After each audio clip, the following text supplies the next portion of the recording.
Hello, hi there. My name's Debbie Skyrme, and I am Celebrant Spain.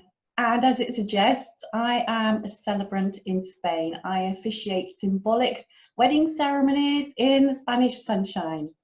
And I would love to be able just to have a quick chat with you and explain to you the difference between a marriage and a wedding. So for example, out here in Spain, we call it a destination wedding. Why don't we call it a destination marriage? Well, that's because the marriage and the wedding are two different things. So the marriage is the legal part, it's the legal contract. Now, I used to be a registrar in the UK. I was a registrar of births, deaths and marriages way back in 2005, and for a long time I was registering births, deaths and marriages. And we would have people coming into the register office to register their marriage. It was a legal contract, and it actually consists of 40 words plus your names, and then a signing in the register and a witnessing of that entry by two other people. So your marriage can be as basic and as plain and as functional as that. Just going into the register office, making a verbal contract, the two of you saying 40 specific words plus your names, signing the register and having two people that witness that. That is a marriage. It is a legal contract. Now, if you think about a church and a church wedding is the legal part. It's saying those 40 words and it's making an entry into the register, but it's also then surrounded by religious ceremony, and that is the wedding. So the wedding is the ceremonial part and the marriage is the legal contract. Not everybody wants to have a religious wedding, or two people from different religions might want to create a completely personal ceremony, combining the two areas of their different religious beliefs. So what you need is somebody who can mix and match and blend traditions and cultures and religions and beliefs and moral values, and that is your celebrant. So a registrar, for example, a registrar can legally marry you and can register your marriage. And a registrar can officiate a ceremony around that. However, a registrar cannot have any religious content within their ceremony. So if you do want to bring in some kind of religious content, unfortunately your registrar is not going to be able to do that for you. So you need to look for an independent celebrant. And an independent celebrant can create something completely bespoke. So it could be a tradition from your family that you want to bring in. It could be a tradition that's perhaps from your heritage, perhaps it's a Celtic tradition. Perhaps you want to meld different religious beliefs and traditions, and you can do that with a celebrant. A celebrant can mix and match and meld and mold and blend and create something completely bespoke. Not only that, but if you have a celebrant officiate the wedding part, so separate the marriage from the wedding. The marriage is the legal contract and the wedding is the ceremony. You can hold these two things on completely different days if you want to. So your wedding celebrant can officiate a wedding for you in a forest, or on top of a mountain, or in a beautiful garden, in your own back garden. It can be inside, it can be outside, it can be in a teepee, it can be wherever you want it to be.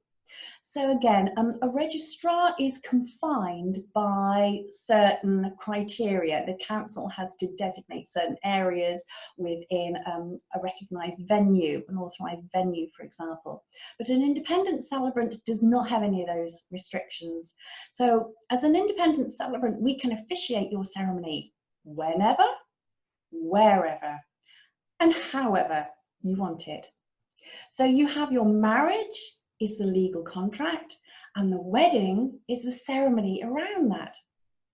Now, if I just go back to being a registrar, as I once was, and talking about births and deaths and marriages, if I draw an analogy, if your baby's born, you then have to go and register the birth at the register office. But you don't have all your guests and all your family and all your friends coming into the register office and creating a ceremony and having a christening or a baptism or a baby naming, you have the ceremony at a different time. It's the same with when somebody passes, when somebody dies, you have to go into the register office and register the death.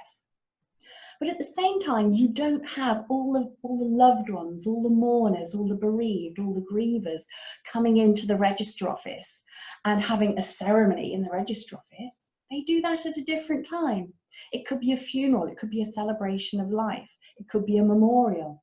So you separate the legal contract, the legal register, from the ceremonial celebration. And it's the same with a marriage and a wedding. The marriage is the legal contract, and the wedding is the ceremonial part. Now, if you want to, this is where I come in, you can actually have your wedding at a completely different country, completely different destination. So you can register your marriage in the country where you live, and then you can come across to another country such as Spain or Greece or Italy or the Caribbean or wherever you want to. And you will find that there are independent celebrants all over the world who can then create and officiate your wedding ceremony for you. So I'm in Spain, I'm in the south of Spain.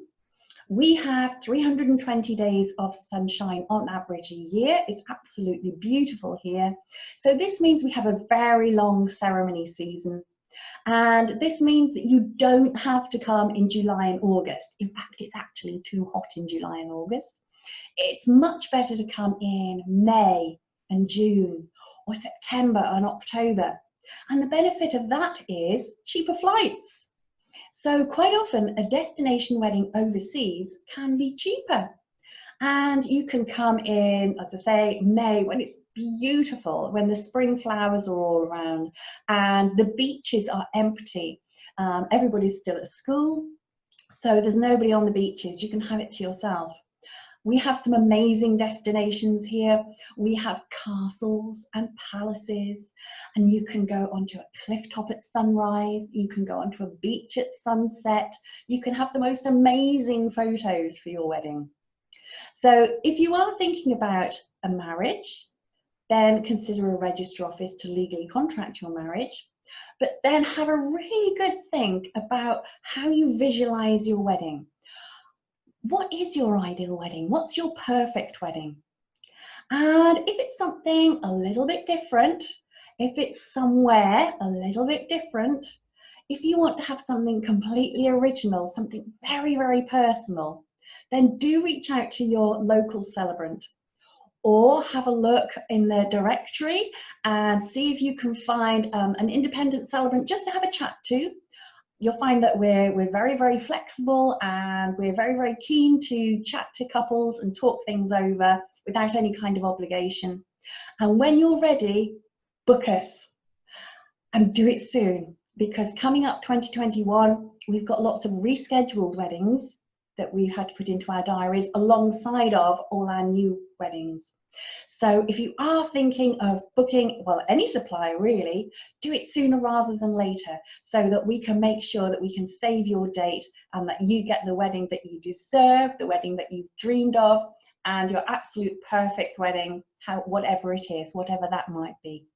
So thank you so much for listening to me.